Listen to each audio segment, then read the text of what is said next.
যে তিনটে মেয়ে বসে আছে, আমার মেয়ে, বৌমা আমার, ছেলে আমার।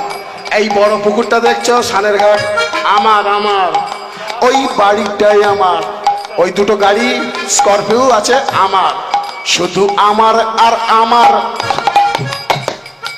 কোনোদিন কি চিন্তা করে দেখেছো তুমি কার? শ্মশানে যাবে, গিয়ে দেখবে একটা কোটিপতিও লাশ হয়ে শুয়ে আছে, একটা ব্রাহ্মণ, একটা যোগী, একটা মুনি, একটা সাধারণ ভিখারি, সব পাশাপাশি আছে। কত অহংকার পুড়ে ছাই হয়ে যাচ্ছে। হালাতে জীবন আটাইও নয়া, ভজ ভজ শ্রীকৃষ্ণ চরণ।